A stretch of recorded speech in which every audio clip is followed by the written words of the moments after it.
소중한 나 무한중독.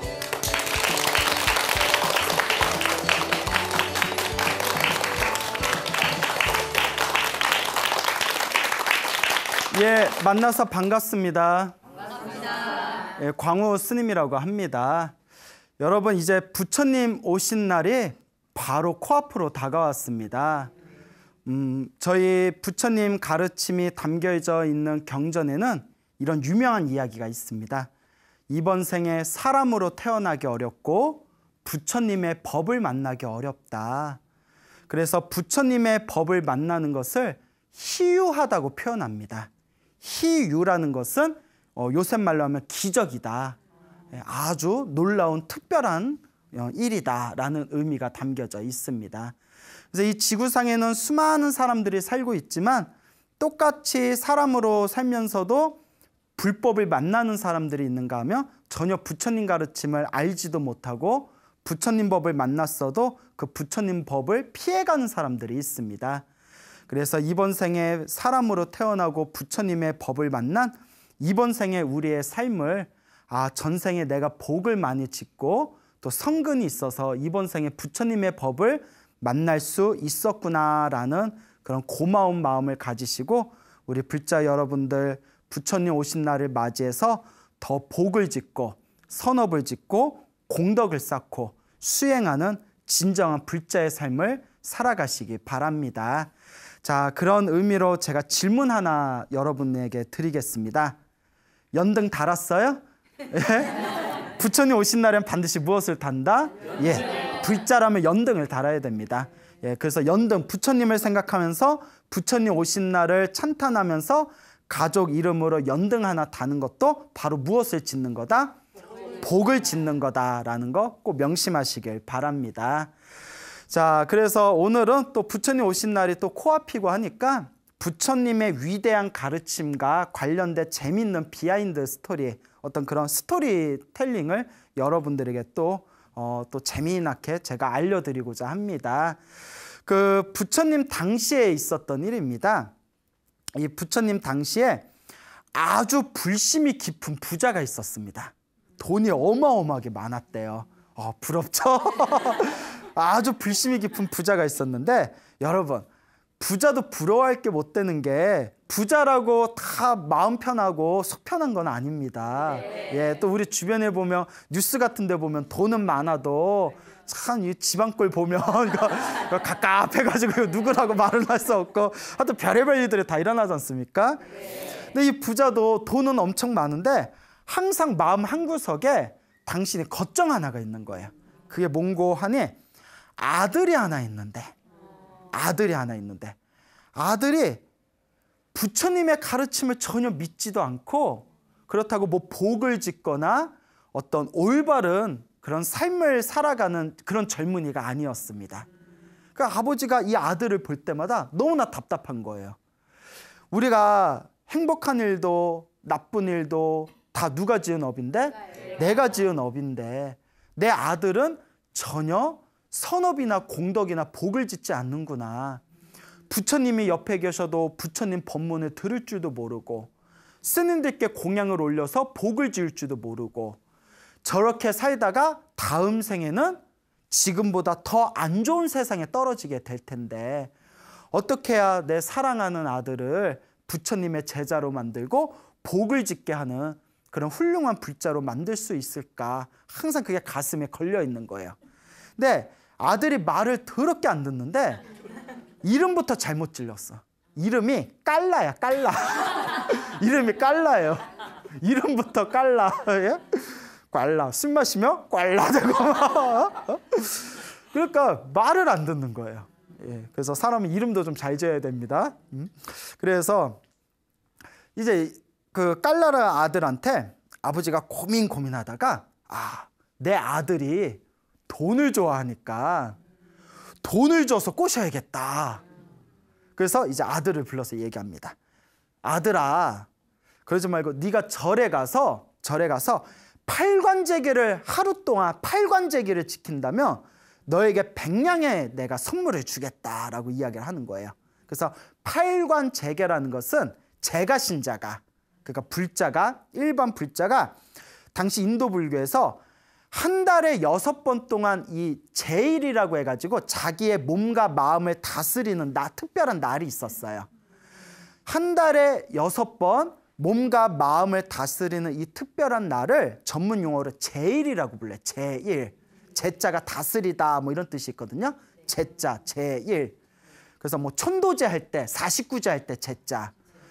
그래서 그 한 달에 6번 동안 몸과 마음을 다스리는 방편으로 쓰이는 게 바로 팔관제계라는 게 있었습니다. 그러니까 하루 동안 무엇을 지키냐? 팔관제계니까 몇 가지를 지킬까요? 8가지. 8팔자잖아요. 뜬금없이 10가지? 뭐 이러시면 안 돼요. 팔관제계니까 8팔자. 첫째, 그날만큼은 살생하지 않고, 그날만큼은 도둑질하지 않고, 그날만큼은 성관계를 맺지 않고, 그날만큼은 갑방 써야 돼요. 그리고 그날만큼은 거짓말하지 않고, 그날만큼은 술을 마시지 않는다. 벌써 5개, 5개죠, 5개.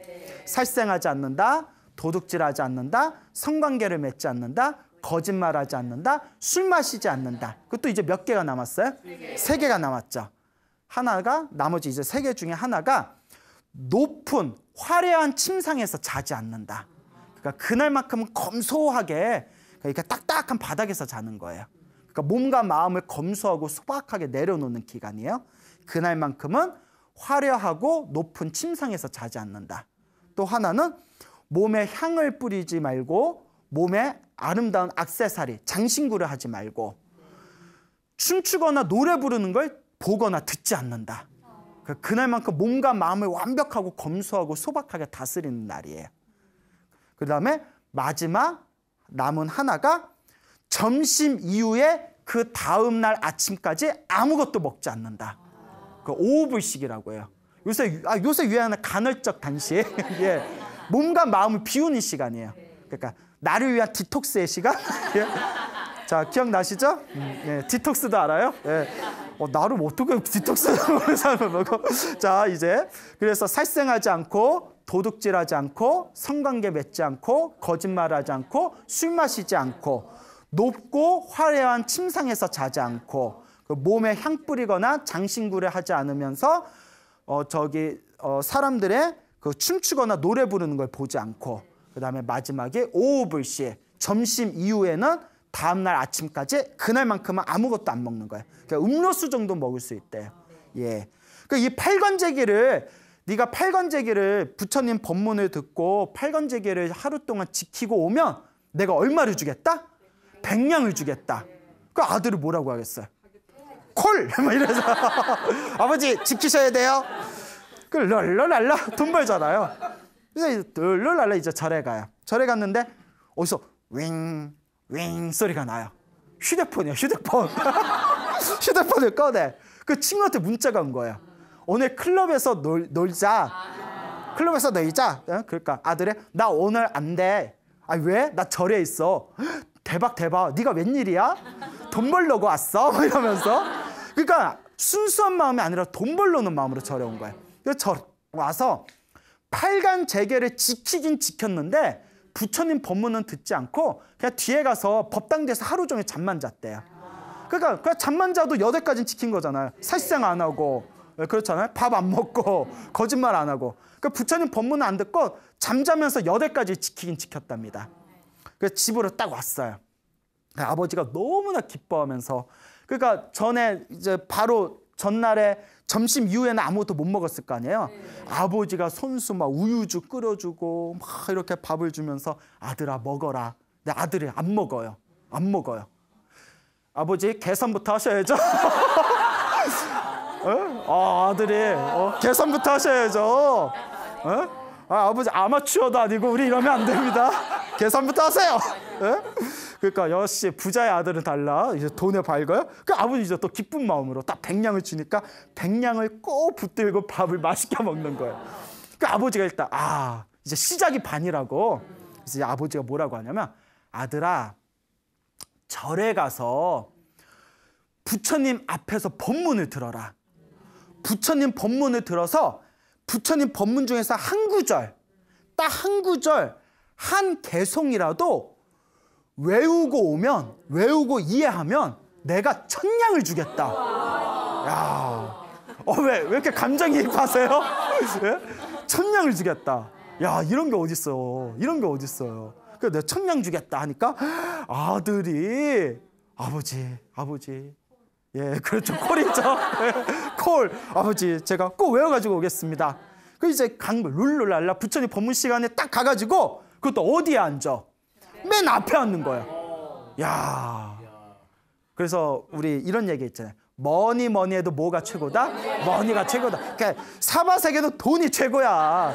그러니까 돈 준다니까 그 생전 듣지도 않은 부처님 법문 듣겠다고 어디에 앉아요? 맨 앞자리에 딱 앉아서 부처님을 뚫어져라 쳐다보는 거예요. 부처님 입을 한마디 내가 다 외우리라.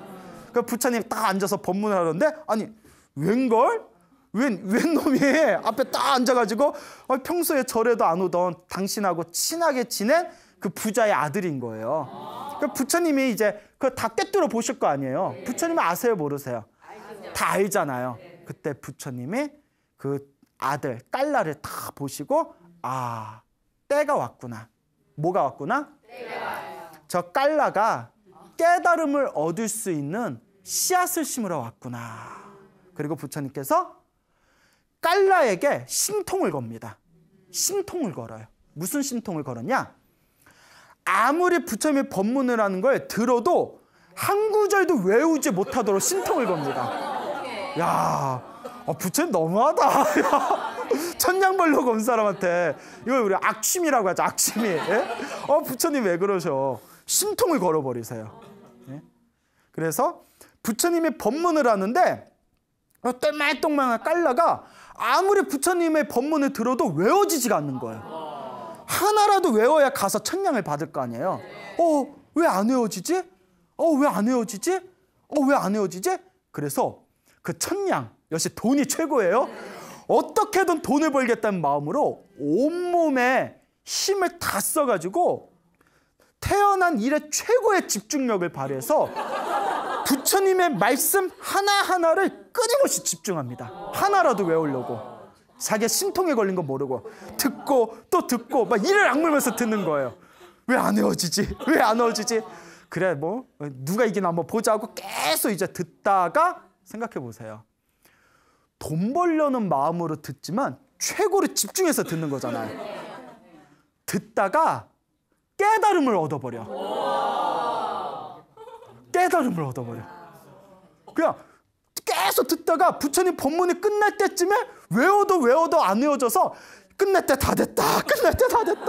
하나라도 외우자 하고 계속 집중하다 그만 부처님의 법문이 딱 걸리면서 마음이 뻥 뚫리면서 깨달음을 얻어버려요. 그래서 부처님 제자가 깨달음을 얻는데 4단계가 있어요. 몇 단계? 4단계. 예, 자주 말씀드렸죠. 1단계가 수다원. 1단계가 수다원. 2단계가 웬일? 그렇죠. 사다함. 2단계가 사다함. 3단계가 아나함. 마지막 4단계가 아라한. 번뇌와 욕망이 완전히 사라진 게 아라한이에요. 우리 절에 가면 나한전이라고 있잖아요. 그래서 1단계가 수다원, 2단계가 사다함, 3단계가 아나함, 마지막 욕망이 다 번뇌가 다 사라진 거룩한 성자가 아라한. 근데 1단계만 돼도 대단한 거래요. 1단계가 되면 부처님에 대한 믿음이 완벽해진대요. 그래서 이 지구가 다 폭발해서 사라져도 부처님에 대한 믿음이 사라지지가 않는데요. 이게 1단계예요. 그 다음에 이 1단계 수다원의 특징이 계율을 저절로 지키게 된대요. 그러니까 수다원이 되기 전에는 계율을 억지로 지키는 거예요. 억지로 살생 안 하고 막 모기 죽이고 싶잖아요. 모기 이씨 막 이러는데 이씨 모기 이씨. 그런데 막 우리 죽이고 싶은데 아유 부처님이 살생하지 말라는데 이씨 막 이러면서 막 참잖아요. 바퀴벌레 지나가면 이 바퀴 이씨. 야, 이 바퀴벌레 바퀴로 밀어버리지 막 이러는데 우리가 살생하지 말라니까 안 지키는 거잖아요. 그렇잖아요. 그런데 수다원이라면 살생하지 말라, 도둑질하지 말라 이 모든 계율이 저절로 지켜진대요. 저절로. 그게 수다원의 경지예요. 그리고 나라는 집착이 막 사라진대요. 내 몸뚱아리에 대한 집착. 여러분 다 내 몸뚱아리 엄청 집착하잖아요. 그런데 그런 집착의 힘이 사라지게 된다. 근데 이 수다원이 돼버린 거예요. 돈 벌려고 왔던 아들이. 그리고 아들을 깨달아 버리니까 돈 벌려고 욕심 부릴 필요가 없잖아요. 깨달음을 얻었는데. 그 이제 집으로 돌아와요. 집으로 탁 왔더니 아버지가 탁 이렇게 보니까 아들이 집으로 오는데 분위기가 너무 달라져 있는 거예요. 얘 왜 이러지? 예, 아버지 잘 다녀왔습니다. 막 목소리 까는 거예요. 이 자식 왜 그러지? 막 아버지가 흐뭇하면서 불안한 거예요. 이러면 왜지? 예. 그래, 뭐 부처님 법문 다 외워왔냐? 외우는 게 중요합니까? 얼마큼 이해했는가 중요하지? 이러면서. 그래서 아버지가 얘 왜 이러지? 그때 이제 아버지가 때마침 이제 아들이 법문 듣고 왔으니까 부처님과 스님들의 이제 공양을 모셔왔어요. 점심 공양을 올리려고. 그래서 부처님이 상석에 앉으시고 스님들이 앉아서 다 이렇게 공양을 올리면서 아들도 이제 옆에서 같이 앉아 있는 거예요. 그러다가 아들이 순간 마음이 불안한 거예요. 자, 왜 불안하냐? 자, 수다원이 되면 부처님에 대한 믿음과 양심이 완전히 회복됐다고 했잖아요. 아버지가 괜히 또 아들 깔라가 천냥을 벌려고 부처님 법문 들으러 갔습니다라고 이야기하면 어떡하지 하고 걱정이 되는 거예요. 그 이제 믿음과 양심이 회복되니까 그게 이제 부끄러운 거예요. 옛날 같았으면 이제 진상 있잖아요. 진상. 뭐 부처님이 있든 없든 외워왔잖아. 천냥 줘! 막 이러면서. 부처님 믿는다면서 사람 거짓말하는 거야? 막 이러면서. 이랬던 진상이 부처님 앞에서 내가 돈 벌려고 법문 들었다고 얘기하면 어떡하지? 하는 걱정이 생기는 거예요. 부끄러움이 생기는 거예요. 그리고 이제 부처님께 공양을 다 올리고 난 뒤에 이제 아버지, 이 부자가 부처님께 다 절을 올리고 다음과 같이 얘기합니다. 거룩하신 세존이시여, 실은 제 아들에게 돈을 준다고 약속해놓고 부처님 법문 하나라도 외워오라고 했습니다. 그런데 부처님 법문을 듣고 오더니 아이가 완전히 바뀌어버렸습니다. 너무나 기쁩니다. 이게 어떻게 된 겁니까? 라고 하니까 그 아버지는 아들이 수다원가가 된 것도 모른 거예요. 그때 부처님께서 미소를 지으면서 다음과 같이 이야기하십니다. 아주 중요한 겁니다. 아들은, 저 깔라는 이 세상의 황제가 가지지 못한 거, 하늘의 신이 가지지 못한 거, 우주를 다스리는 우주의 지배자조차도 가지지 못한 그것보다 더 값진 수다원가를 얻었습니다. 자, 여러분, 이게 되게 중요한 겁니다. 우리 중생들은 살아가면서 사실 뭐 권력, 명예를 좋아하잖아요. 그래서 뭐 왕이 되고 싶어 하고 황제가 되고 싶어 하잖아요. 하다못해 건물주라도 되고 싶어 하잖아요. 예? 건물주라도 되고 싶어 하잖아요. 뭐 건물주나 왕이나 황제나 하여튼 갑이잖아요, 갑. 근데 부처님이 뭐라고 했어요? 세상의 황제도 가지지 못한 거. 세상의 황제조차도 뛰어넘은 거. 그 우리는 종교를 믿는 사람들은 죽은 뒤에 하늘세계 태어나고 싶어 하잖아요. 막 천당에 태어나고 싶어 하잖아요. 천상세계. 근데 부처님이 뭐라고 하셨죠? 하늘세계 신들조차도 가지지 못한 거. 그러니까 하늘을 더 뛰어넘어서 이 우주를 지배하는 우주의 신, 우주를 지배하는 우주의 신을 범천 혹은 브라만이라고 부르거든요. 이 브라만조차도 뭐하지 못한 거? 가지지 못한 거. 그것보다도 황제보다도 하늘의 신보다도 우주의 지배자보다도 더 위대하고 값어치 있는 거. 그게 바로 수다원가 이상이라는 거예요. 왜냐? 여러분, 황제로 태어나는 것도 전생에 복을 많이 지어서 이번 생에 황제가 되는 거예요. 그렇죠. 불교적으로 봤을 때는 하늘세계 신으로 태어나는 것도 무엇을 많이 지어서? 복을 많이 지어서. 우주의 지배자로 태어나려면 복도 많이 지어야 되지만 수행도 많이 해야 된대요. 근데 중요한 게 있습니다. 황제로 태어나고 하늘의 신으로 태어나고 우주의 지배자로 태어나도 자기가 지은 공덕을 다 쓰면 다시 어떻게 된다? 륜의 세상으로 떨어진대요. 그러니까 영원하다, 영원하지 않다. 영원하지 않다. 이게 중요한 겁니다. 영원한 게 아닌데 왜 집착하냐는 거예요. 그래서 불교에서는 이렇게 얘기해요. 부처님께서 뭐라고 했냐면 우리는 기억을 못하지만 여러분들은 기억을 못하고 있지만 우리는 이미 지금까지 기나긴 세월 동안 윤회하면서 다 한 번씩 이상은 황제를 해봤대요. 다 하늘세계 신으로 살아봤대요. 지금까지 살아오면서 우주세계 지배자가 된 사람도 있었대요. 윤회를 하면서. 근데 그걸 기억한다 못한다? 못하는 거예요. 끊임없이 쳇바퀴처럼 돌고 도는 거예요. 지옥에도 태어나보고 축생으로도 태어나보고 인간으로도 태어나보고 하늘세계도 태어나보고 인간 세상에서도 거지로 태어났던 적도 있고 왕으로 태어났던 적도 있고 끊임없이 돌고 돌고 돌아서 여기까지 왔는데 아직도 정신을 차렸다 못 차렸다? 못 차렸다. 그런데 수다왕가 4단계 중에서 1단계만 돼도 7생 안에 몇 생 안에? 7번 다시 태어나는 7생 안에 반드시 아라한이 될 수 있대요. 그래서 황제보다도 하늘의 신보다도 우주의 지배자보다도 더 값진 것이 바로 누구다? 수다원 이상이라는 겁니다. 그러니 여러분, 이 부처님의 가르침, 부처님의 가르침을 통해서 우리가 수행하고 깨달음을 얻는다는 것은 세속적으로 얻는 행복과 쾌락보다 더 위대한 겁니다.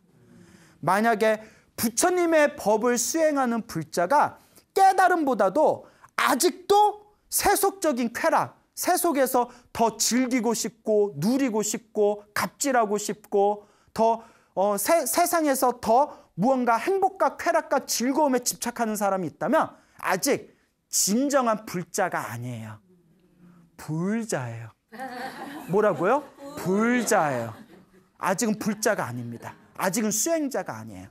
그걸 명확하게 이해해야 됩니다. 근데 안타깝게도 우리 수많은 절에 다니는 수많은 불자분들이 이런 법문을 큰 스님들한테 많이 들었음에도 불구하고 수행보다는 그래도 아직도 뭘 좋아하는 불자들이 많더라? 세속적인 행복과 쾌락을 위해서 절에 다니는 불자들이 많더라. 하지만 그는 올바른 불자의 마음가짐은 아니라는 것 정도는 명확하게 이해하셔야 됩니다.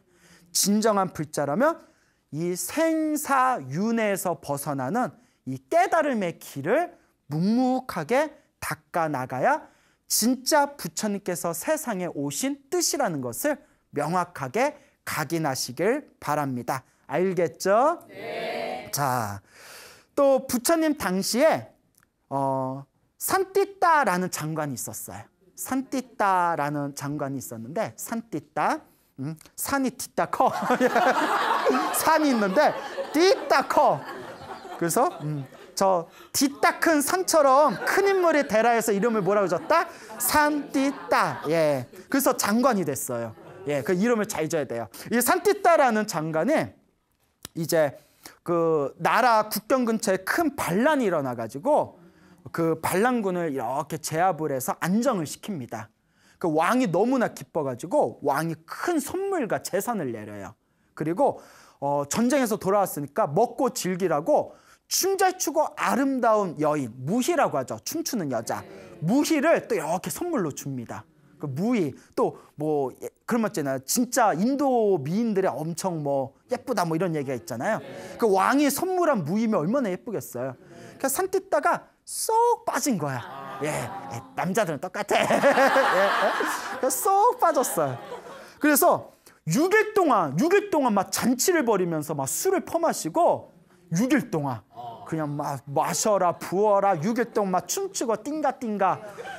그래서 7일째가 되니까 7일째 아침이 되니까 이 산띠따가 옛날 같지 않아 이러면서 6일 놀았더니 옛날 같지 않아 하고 코끼리를 준비해라. 저기 연못에 가서 나 목욕 좀 해야 되겠다. 이제 숙취해서 있잖아요. 그래서 코끼리를 타고 이렇게 연못가로 갔대요. 몸에 이렇게 장신구라고 장관이니까 코끼리를 타고 연못가에 가다가 성 밖에 있는 연못가를 지나가다가 부처님께서 그때 막 탁발을 하러 도시로 들어올 때 산띠따를 만나게 됩니다. 그래서 산띠따가 싹 지나가는 걸 보고 부처님께서 이렇게 탁발하시려고 딱 바루를 들고 이렇게 지나가시면서 살며시 미소를 지으셨대요. 산띠따를 보면서 살며시 미소를 지으니까 옆에 있었던 아난 스님이 부처님의 시자인 아난 스님이 부처님이시여 왜 그렇게 미소를 지으십니까? 부처님은 이유 없이 미소를 짓지 않습니다. 어떤 이유가 있어서 미소를 지으셨습니까? 하니까 석가모니 부처님께서 하시는 말씀이 저 산띠따는 오늘 안에 지금 입고 있는 저 옷 그대로 나에게 달려올 것이다. 그리고 나에게 가르침을 청할 것이고 나의 가르침을 받은 뒤에 아라한이 될 것이다. 아라한이 되자마자 야자나무 아시죠? 야자나무. 야자나무 보셨어요? 야자나무가 잠자기가 좋아요. 그래서 야자 막 이러잖아요. 그래서 야자나무 7배 높이 위로 공중에 올라서 열반에 들 것이다. 그러니까 아난이 놀라는 거예요.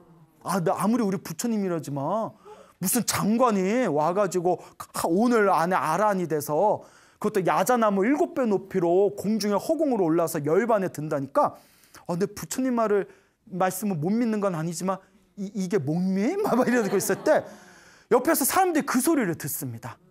그 이야기가 부처님의 그 말씀이 삽시간의 도시에 퍼져요. 근데 이제 문제가 생깁니다.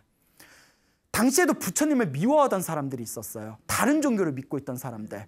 부처님을 미워하던 사람들이 뭐라고 하냐면 야 소문 들었어?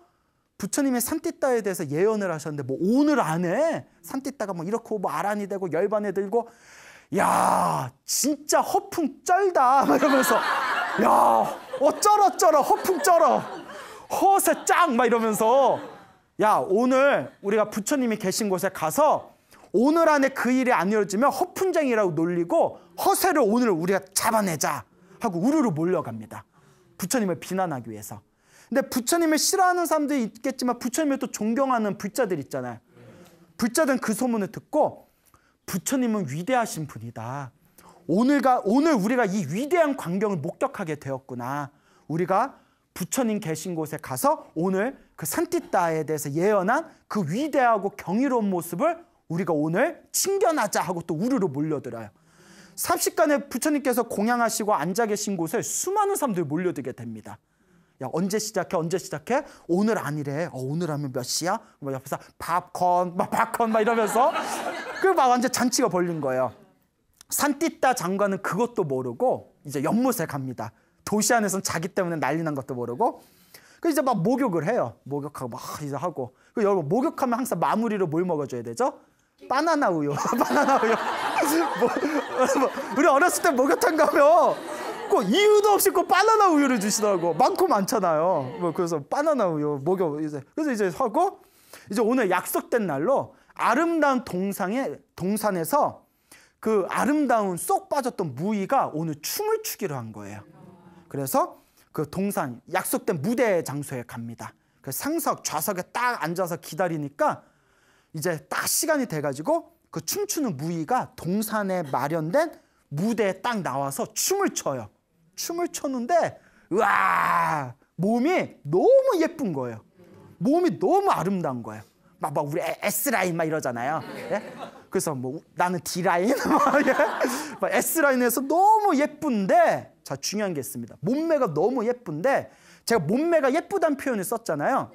이게 복선이에요.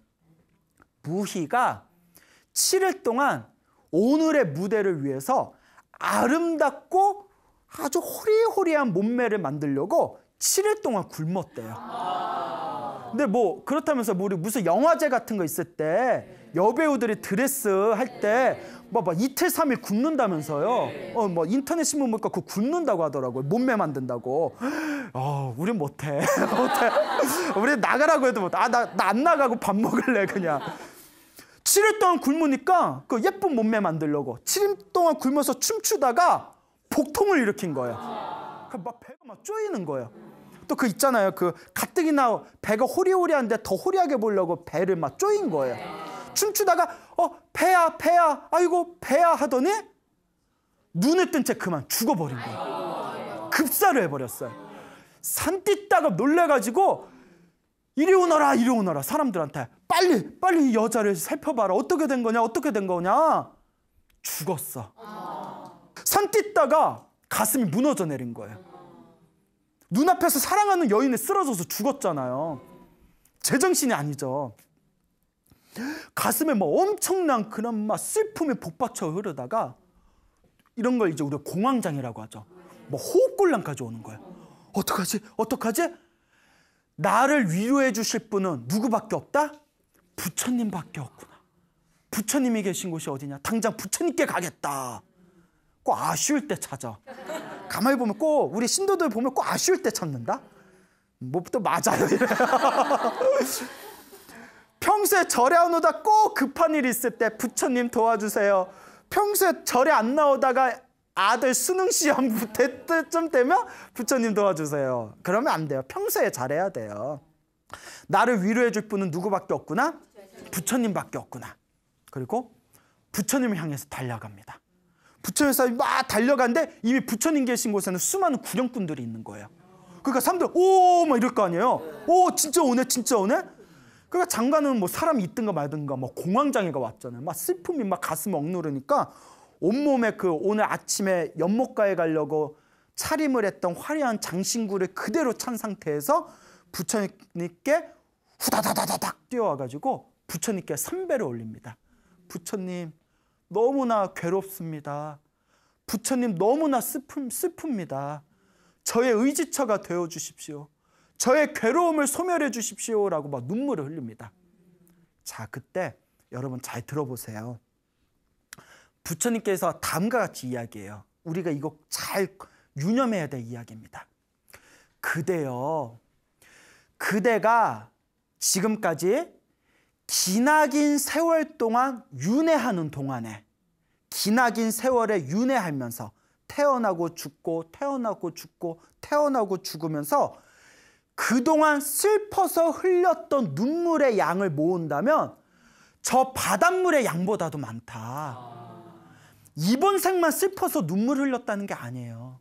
우리가 윤회하면서 행복하고 즐거웠던 적도 있지만, 우리는 기억하고 못하고 있지만 수많은 과거 전생에서부터 지금까지 태어나고 죽는 긴 세월의 윤회 동안 사랑하는 사람 헤어지는 괴로움, 미워하는 사람 자꾸 만나야 되는 괴로움, 가지고 싶은데 가질 수 없는 괴로움, 그 오만 가지 수많은 괴로움 속에서 우리는 슬픔의 눈물을 흘렸었다는 거예요. 윤회하면서 흘렸던 슬픔의 눈물의 양이 뭐보다도 많다? 바닷물보다도 많다는 거예요.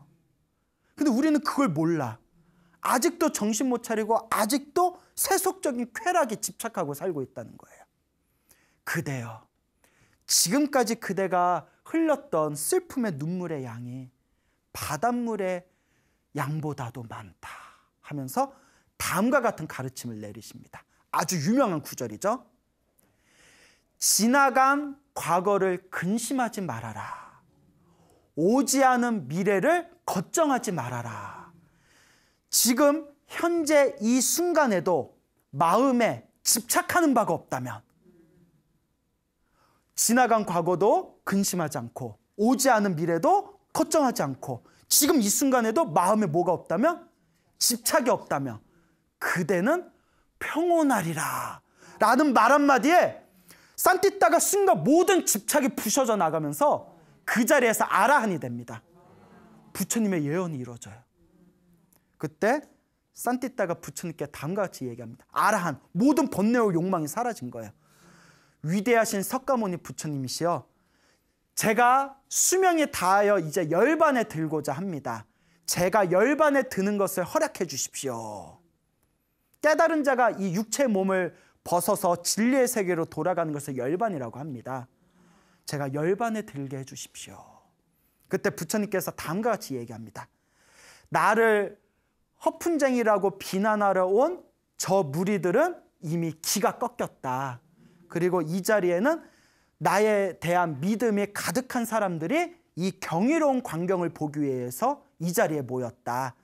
만약 이 산띠따가 야자나무 높이보다 7배 높이 하늘로 치솟아서 법을 설한다면 이 자리에 있는 수많은 사람들이 부처님과 부처님의 가르침과 스님들에 대한 불법승 삼보에 대한 믿음이 더욱더 강해지리라 라고 마음으로 사유하시고 산띠따에게 다음과 같이 명령을 하십니다. 산띠따여, 열반에 가기 전에 야자나무보다 7배 높이 허공으로 올라가서 지금 모여있는 사람들에게 그대가 지었던 전생 공덕에 대해서 법문하여라.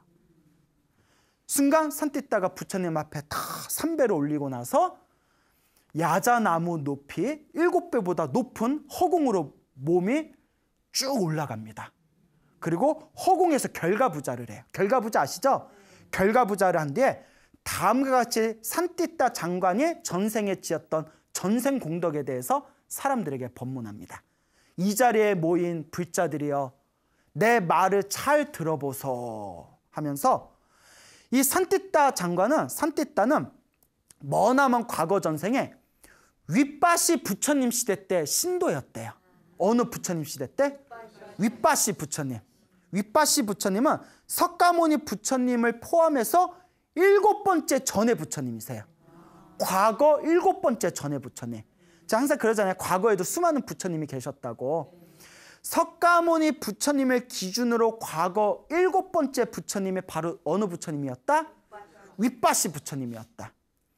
윗바시 부처님이었을 때 이 산띠따, 그 전생의 산띠따죠. 이 젊은이가 다음과 같이 고민합니다. 사람들의 괴로움을 소멸해 주려면, 사람들의 고통을 없애주려면 내가 어떻게 해야 될까? 고민하다가 그래, 위대하신 불, 법, 승, 삼보의 가르침을 사람들에게 널리 전하고 사람들이 복과 선업과 공덕을 쌓도록 권유를 하자. 그러니까 전법사라고 하자. 법을 전하는 전법사가 되자. 그리고 사람들의 근원적인 고통과 괴로움을 소멸시켜주는 이 방법을 알려주기 위해서 전국 방방곡곡 나라를 돌면서 사람들에게 불법, 승, 삼보를 믿고 의지하십시오. 행복하게 살고 싶다면 공덕을 지으십시오라고 전도를 하면서 다녔대요. 그러다 궁전이 있는 큰 도시에서 부처님의 가르침을 전도하고 다니니까 어느 날 왕이 큰 소리로 어느 젊은이가 부처님 법을 포교하고 다니는 걸 듣고는 그 젊은이를 부릅니다.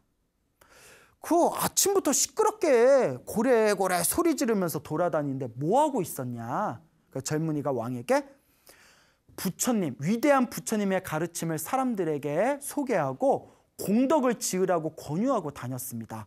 그래? 그러면 그 나라를, 이 도시를 돌아다닐 때 어떻게 돌아다녔냐? 예, 튼튼한 제 2다리로 돌아다녔습니다. 나는 젊었건을 걸어간들 어떠리, 뭐 이런 거죠. 그 왕이 그럴 필요 없다. 내가 너에게 아주 튼튼하고 좋은 말을 선물하겠다. 이 말을 타고 포교해라. 그래서 왕이 이제 말을 선물로 줍니다. 그래서 이제 말을 타고 또 몇 날 며칠 동안 나라를 다니면서 부처님의 가르침을 포교하다가 그 도시에, 왕궁이 있는 그 도시에 또 오게 되었대요. 그 왕이 또 그 소리를 들은 거예요. 그래서 다시 불렀답니다. 아직도 그러고 있냐? 예, 저는 평생 이러고 살 겁니다. 그러니까 왕이 하는 얘기가 그러면 내가 내 필의 말이 끄는 마차를 선물로 주겠다. 이걸로 포교해라. 그래서 내 필의 말이 끌고 다니는 마차를 받고 또 나라 전국 방방 곳곳을 다닙니다. 그래서 며칠 후에 또 그 도시로 왔어요. 이거 작전인 것 같아. 그렇죠? 돌아다닐 때마다 선물로 받아요. 또 와서 도니까 왕이 또 불러요. 아직도 그러고 사냐? 예, 저는 평생 부처님의 가르침을 전하면서 살 겁니다. 그래? 자, 내가 너에게 선물을 주겠다면서 이번에는 코끼리와 금은 보화와 보석을 선물로 줬대요. 그래서 이 젊은이가 금은 보화와 보석으로 치장한 이 큰 코끼리를 타고 위풍당당한 모습으로 나라를 전국 방방 곳곳을 다니면서 부처님의 가르침, 이 불, 법, 승, 삼보를 찬탄하며 이 중생들에게 공덕을 지으라고 권유하면서 평생 동안 부처님의 가르침을 포교하게 되었다고 합니다. 이게 바로 누구의 전생이었다? 산띠따의 전생이었어요. 그와 같이 과거 전생에 수많은 사람들에게 부처님의 소중한 가르침을 포교하고 법을 전한 그 공덕의 힘에 의해서 이번 생에는 높은 지위의 장관으로 태어나게 되었고 그리고 이번 생에 석가모니 부처님의 법문 한 번 딱 듣자마자 그 자리에서 뭐가 되었다? 아라한이 된 것이다. 이것도 다 누구의 공덕이다? 자기가 지은 공덕의 힘이다 라고 이야기하면서 몸에서 화강산매를 일으킵니다. 무슨 산매? 온몸이 저절로 불이 붙는 산매예요. 불과 광명의 불이 확 붙으면서 허공에서 몸이 화장을 하게 됩니다. 피와 살이 다 불타고 사라지면서 하늘에서 사리가 무엇이? 사리가 영롱한 사리가 꽃송이처럼 두두두두두 떨어지더래요. 떨어지는 그 사리를 부처님께서 하얀 천에 던져서 다 받으셨답니다. 그 부처님께서 다음과 같이 이야기합니다. 불자들이여, 이 사리를 가지고 사람들이 지나가는 길 한가운데 무엇을 세워라? 사리탑을 세워라. 누구든지 이 사리탑에 공경하는 마음으로 절을 하면 그 중생은 반드시 큰 복을 짓게 될 것이다 하니, 그 자리에 있는 수많은 불자들이 그 경이로운 모습에 감탄하고 찬탄하고 크게 기뻐하였다라는 기록이 전해지고 있습니다. 여러분, 우리 앞에 펼쳐진 좋은 일도 나쁜 일도 다 자기가 지은 업이랍니다. 이 업은 선업이 있고 악업이 있습니다. 선업을 많이 지어야 행복이 옵니다.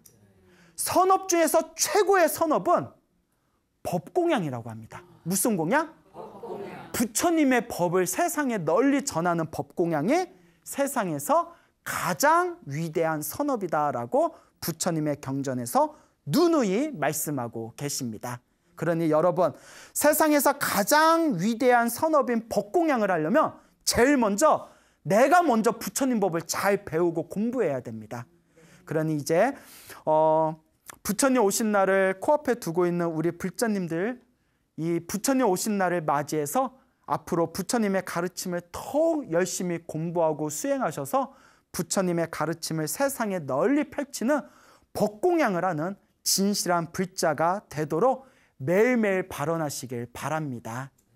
여러분, 행복해지고 싶습니까? 네. 행복한 삶을 창조하고 싶습니까? 네. 복을 지으십시오.